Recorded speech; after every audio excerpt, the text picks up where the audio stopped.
Hi everybody, today is Friday, September 22nd, 2023. My name is Man in Need of Haircut, and today we're back and we're going to be working on the JavaScript track for Exercism. I believe today we are going to be learning about increment and decrement, as well as for loops, as we accomplish the bird watcher exercise. So I'm just going to jump right in here, and we'll say JavaScript has an increment and decrement operator. They modify a variable in place. Plus plus adds 1 to a number. Minus minus subtracts 1 from a number. That looks pretty self-explanatory. Try that one more time. And sorry for the nasally voice. I'm getting over a cold still. So the for loop is one of the most commonly used statements to repeatedly execute some logic. In JavaScript, it consists of the for keyword, a header wrapped in round brackets, and a code block that contains the body of the loop wrapped in curly brackets. So we got for, and then we got parentheses, initialization, colon, condition, colon, step. The code that is executed repeatedly for as long as the condition is true. The initialization usually sets up a counter variable. The condition checks whether the loop should be continued or stopped, and then increments the counter at the end of each repetition. Individual parts of the header are separated by semicolons.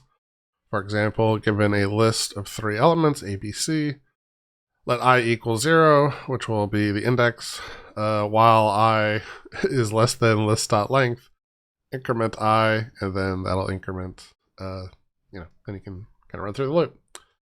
Okay, so let's get started. So I'm going to copy the command to download this exercise, and then we will we will cd into the folder.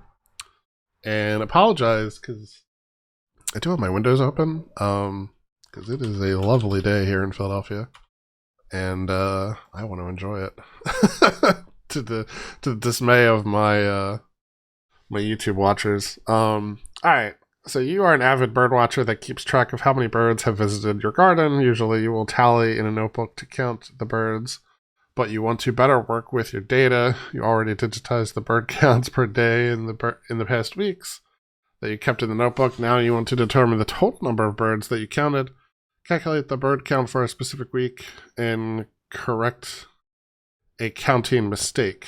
Note, to practice, use a for loop to solve each of the tasks below. Okay. Yeah, they're probably saying that because if you're familiar with JavaScript, there's probably other ways you can accomplish this. That is not a for loop. So, cool. So we've got npm installed. So I'm going to run code. Let's open this in VS Code, and we'll get started with birdwatcher and birdwatcher spec, and then I will put the README up here. We'll hide. No, I don't. Oh man, that always happens. I always bold it. Make this a little bit bigger, and we'll just get started. Okay. So let's see. Number 1. Determine the total number of birds that you counted so far.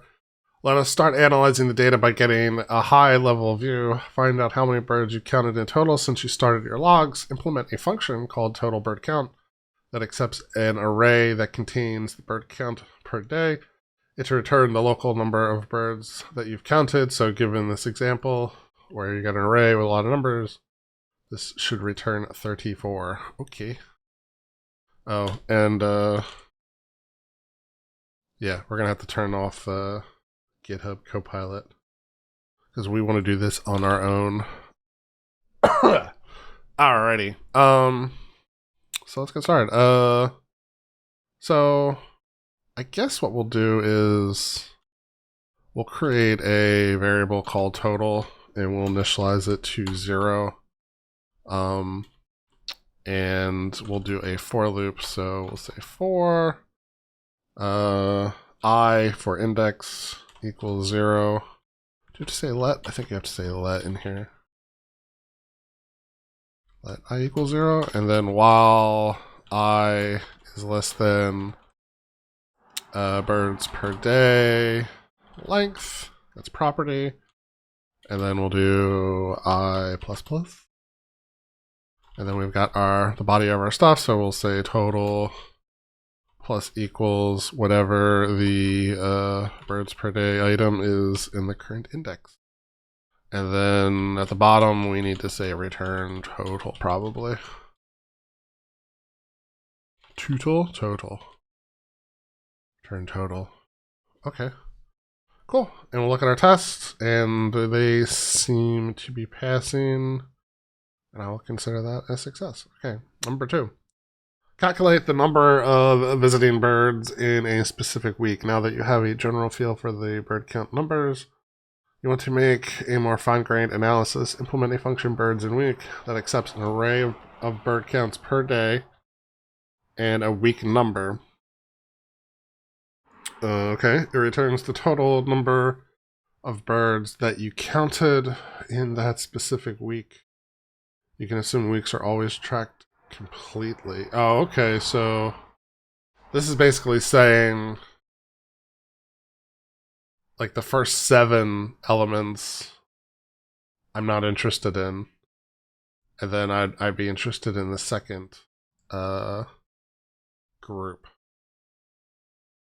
right? So this would be this is like day 1, day 2, day 3, day 4, day 5, day 6, day 7.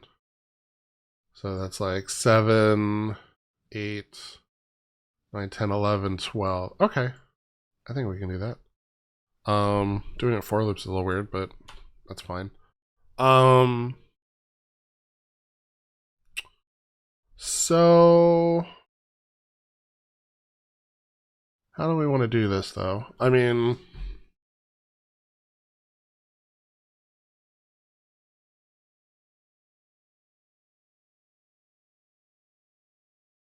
part of me wants to, like, the way I want to solve this is by transforming the raw list of just elements into, like, a map or a dictionary, I guess, in JavaScript terms. For, like, week 0, week 1, week 2, and the fact that I'm calling it week 0 is a little peculiar because here in this example they use the term week 2, and that obviously means like that second grouping. Part of me wants to transform it into a map and then just grab it, but I don't think that's what they want. I mean, like, one way to do it is to use like the kind of array slice things that we learned. So basically the idea being like if they come in and they ask for week 2, I immediately slice off the front half of the array and then slice off anything left on the back half. To get the week, and then just do the count. Probably by using total bird count function that we already implemented. Let's try that. So you're given a week.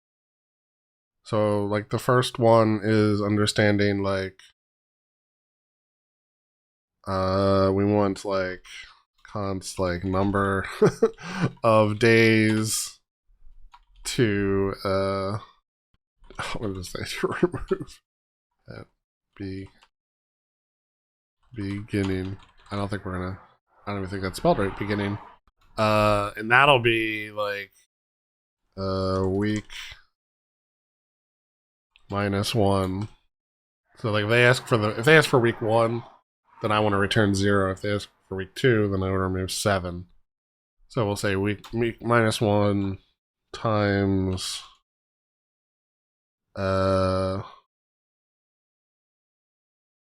7. So that would be week 1. 1 minus 1 is 0 times 7. 0 times 7 is that. That should be fine. And then we wanted to say birds. What is it? It's like birds in week dot split. I forget. Actually, let's go back to the learning exercise, the syllabus. Let's just say no, we want splice. Changes the content, but remember removing or replacing existing elements. Yeah, we want splice. Alright,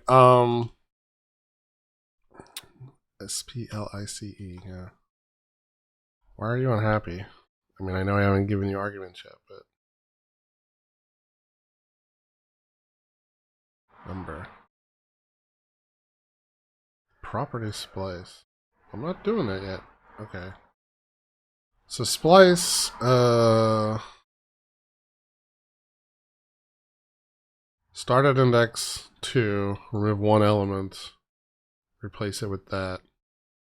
So we want to start at index 0, and we want to remove number of days in the beginning. It's really long.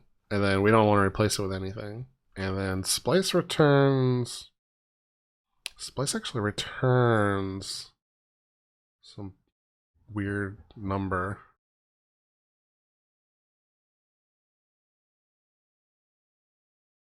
What does it return? It doesn't return the array. Syntax, try it. An array containing deleted elements. Yeah, that's not what we want. We just want this. So that'll return the front.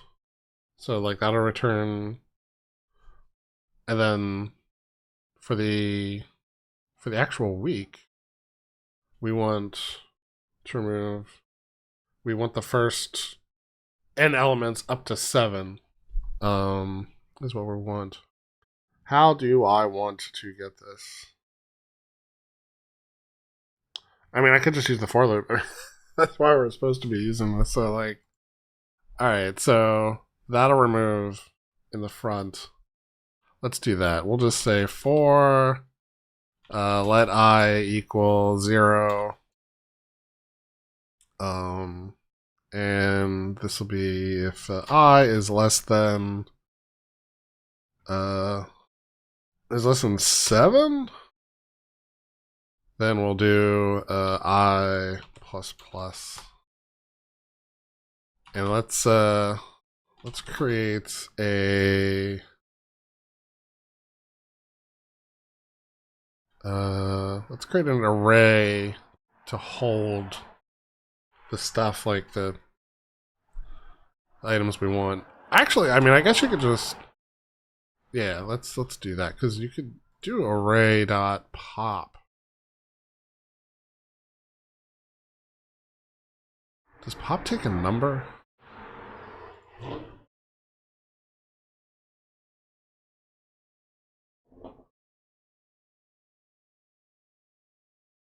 Arguments, syntax. No, it has no parameters. Okay. And does pop do it in place? Pop method array removes the last element from the array.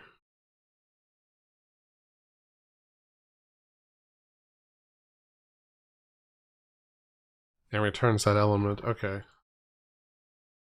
So we don't actually want pop. We want push. No.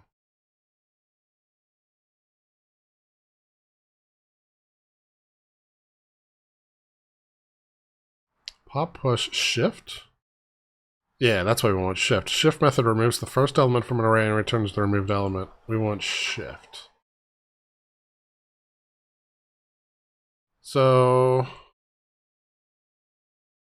birds per day, and we're going to do shift, and we're going to capture the element.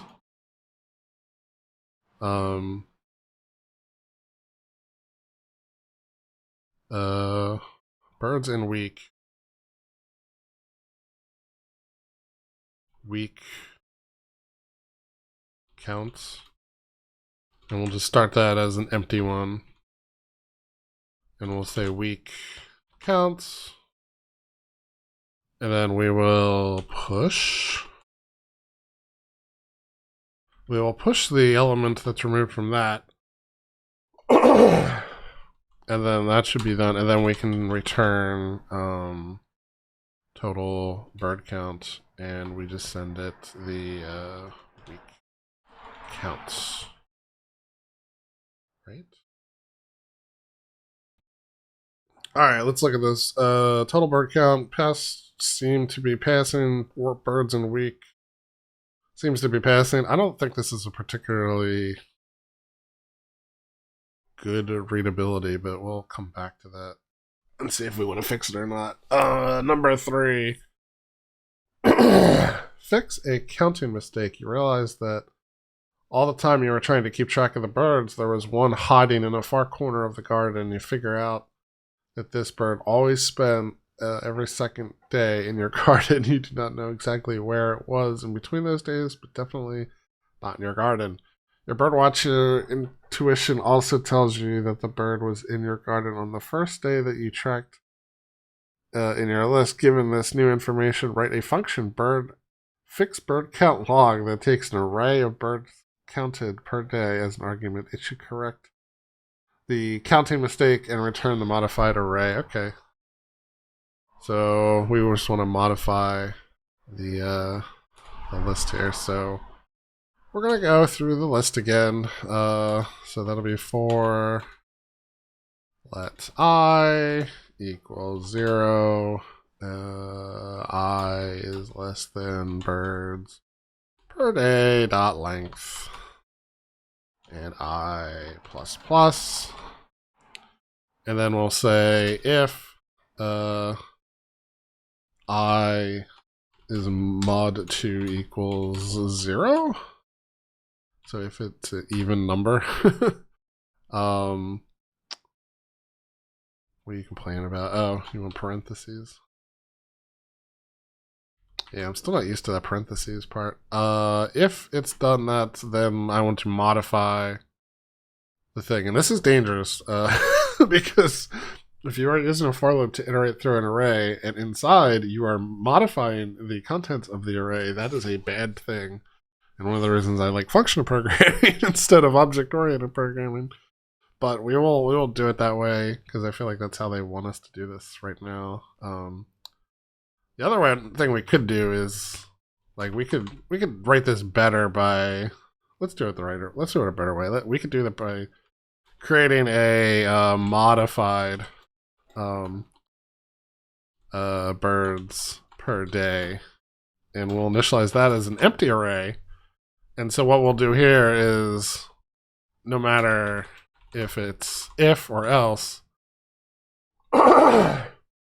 we'll come back and we'll push it into there. So so this will be like modified birds per day dot push, and this will be the value of whatever is at the index plus 1, I think is what we're trying to do.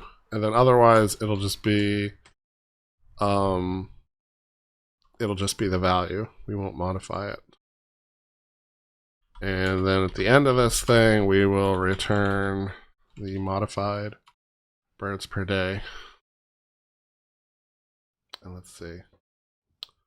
Does not create a new array. Oh, that is lousy. Checks that the same object that was passed in and was returned. Oh, that is crap. Why do you want me to modify? I don't like that. Alright. I'm gonna leave this in here. I'm just gonna comment it out. Man, I feel like that is crap. I do not agree with that check.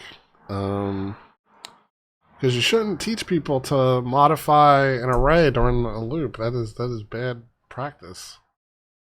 Okay. So birds per day index equals we'll say no. I mean, you could do the if check, I guess. I don't know. If else. And then if, then it'll be this plus 1. Otherwise, it'll just be that. And then at the end, we will return birds per day. Alright, cool. Now it all passes. Sorry about the chest, but it's harder on me than it is you, I think. But anyway. Alright, so with that, all of our tests are passing. Is there anything we want to change?